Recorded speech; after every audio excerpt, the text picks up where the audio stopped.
भारत का जो ताना बाना बनाया है इन्होंने, ये हमारे भारत है ही नहीं। कौन सी नया भारत है ये भारत मुझे धार्मिक भारत लग रहा है।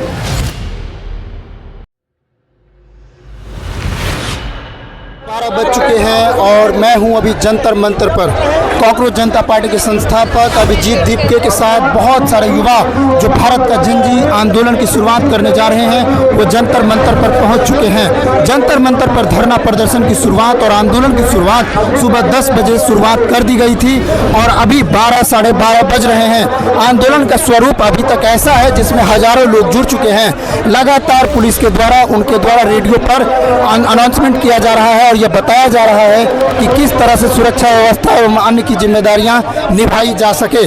मैं अभी जंतर मंतर साइट पर हूं और हमारे पीछे आप हजारों भीड़ देख सकते हैं। जंतर मंतर के प्रोटेस्ट साइट पर ये जो हजारों भीड़ है पीछे की तरफ, ये इस आंदोलन को जेनजी युवाओं के द्वारा किया जा रहा है। जेनजी युवा सड़कों पर उतर चुकी है।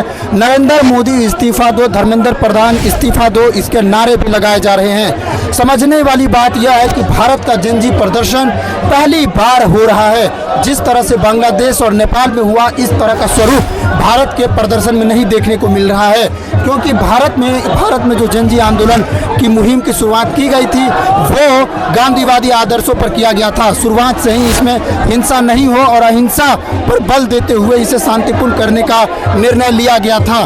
तो अहिंसा पूर्वक यह आंदोलन अभी तक बना हुआ है और यहाँ पर जेनजी युवाओं का एक अहिंसात्मक तरीका दिखाई दे रहा है। साथ में पुलिस का भी सहयोग है। मैं अभी आपको दिखाना चाहता हूँ कि आप इधर युवाओं को दिखाइए किस तरह यहाँ पर युवा अपने हाथ में पर्ची लिए और आपस में नारा लगा रहे हैं।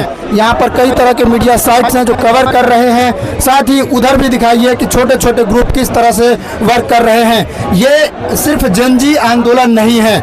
अगर मैं इसे सिर्फ जेनजी आंदोलन कहता हूँ तो ये थोड़ी सी गलत हो जाएगी, क्योंकि इस आंदोलन में उन बच्चियों के माता पिता भी शामिल हुए हैं जिनके बच्चियों ने इस एग्ज़ाम में शामिल हुए थे। और यहाँ पर क्योंकि आप जानते हैं आपके 1 करोड़ से ज़्यादा युवा भारत में पेपर लीक की समस्या से जूझ रहे हैं, इसलिए ये आंदोलन सिर्फ जेनजी आंदोलन नहीं है, बल्कि ये आंदोलन युवाओं के साथ साथ गार्जियनों का, वयस्कों का भी आंदोलन है। जैसा कि आप देख सकते हैं कि यहाँ पर कॉकरोच के जो हेलमेट हैं वो लगा कर आए गए हैं। और यहाँ पर आप इधर भी आइए, यहाँ पर किस तरह से इसको दिखाया जा रहा है। कॉकरोच जनता पार्टी के द्वारा ये सारी चीज़ें ऑर्गेनाइज की गई थी, जहाँ पर इससे लिए जा रहे हैं। आपके बैनर पोस्टर पर क्या लिखा है? पेपर, यहाँ पर लिखा गया है हमारा भविष्य हमारा अधिकार, paper leak future leak, paper leak future leak है, ये बताया जा रहा है। यहाँ पर इस तरह की टोपियाँ भी जो युवाओं के द्वारा है वो लगाया गया है, जो बताया जा रहा है कि कॉकरोच जनता पार्टी की जो मुहिम है वो किस तरह युवाओं के बीच पहुँच चुकी है। आप यहाँ पर कब यहाँ पर जंतर मंतर के साइट पर पहुँचे? मैं सुबह से आया हूँ 8 बजे। 8 बजे सुबह से जंतर मंतर के प्रोटेस्ट साइट पर पहुँच गए। आपका क्या नाम है? अखिलेश। और आपकी कहाँ के रहने वाले हैं? मैं द्वारका दिल्ली के रहने वाले हैं। और आपने क्या आप स्टूडेंट है, नीट वगैरह दिए थे या फिर? अभी 12th ग्रेजुएशन की और मैं कॉलेज में एडमिशन लेने वाला हूँ, लेकिन मैं नहीं चाहता कि मेरा भी पेपर लीक हो। अभी 12th का कंप्लीट हुआ है और अभी ग्रेजुएशन कर रहे हैं और वही मांगे हैं कि आगे चलकर जो हम एग्ज़ाम देने वाले हैं वो पेपर लीक ना हो, और यही मांग यहाँ पर किया जा रहा है। तो सबकी यही मांगे हैं और आंदोलन जारी है। थैंक यू, आप हमसे बात की इसके लिए। मैं आगे और भी प्रोटेस्ट चीज़ें दिखाने वाला हूँ और आप देखिए। सर, आप आंदोलन में शामिल हुए हैं। मैं ये बार बार बता रहा हूँ कि यह आंदोलन सिर्फ जेनजी युवाओं का नहीं है, बल्कि उन माताओं पिताओं का भी है, उन भाइयों का भी है जिनके बहन लोग एग्जाम दे रहे हैं। सर, आप आंदोलन में क्यों शामिल हुए? क्योंकि ये कहा जा रहा है कि जेनजी। मेरा बेटा तो बड़ा है, वो काम कर रहा है, लेकिन मैं आया जो बेरोजगार है और जो आंदोलन कर रही है। मुझे जेपी आंदोलन के बाद ऐसा एक बड़ा आंदोलन लग रहा है, इसीलिए मैंने आया। और ये सरकार से मैं नाराज़ हूँ, तो इसीलिए आया। सरकार के सिर्फ एक मुद्दे नहीं, शिक्षा नहीं, कल्चर, शिक्षा, वो जुडिशरी हर चीज़ को जैसे तनाशा में बदल गया, तो ये बदलना चाहिए, टाइम आ गया। तो युवा के साथ हम साथ नहीं देंगे तो युवा अकेला नहीं कर सकते। जो बार बार हम ये कह रहे हैं कि आंदोलन सिर्फ जंजी युवाओं तक सीमित नहीं है, बल्कि इन वयस्कों तक सीमित है, जिनके माता पिता हैं वो भी शामिल हैं। सर आप कितने तो बजे? मैं पिता हूँ, लेकिन मैं बेटे के लिए नहीं यहाँ आया। मेरा जो अननोन पीपल, यस यस, जिसको मैं पहचानता नहीं, मैं उनके लिए आया हूँ। जी जी। सर आप कितने बजे इस आंदोलन साइट पर पहुँचे हैं? मैं करीब 9:30। 9:30 बजे के बाद आंदोलन साइट पर। तो अभी और भी कवरेज बाकी है और इस तरह की बातें चल रही है। मैं हर दिन आऊँगा, जितना दिन चलेगा आऊँगा, मैं 2-3 घंटे के लिए आऊँगा।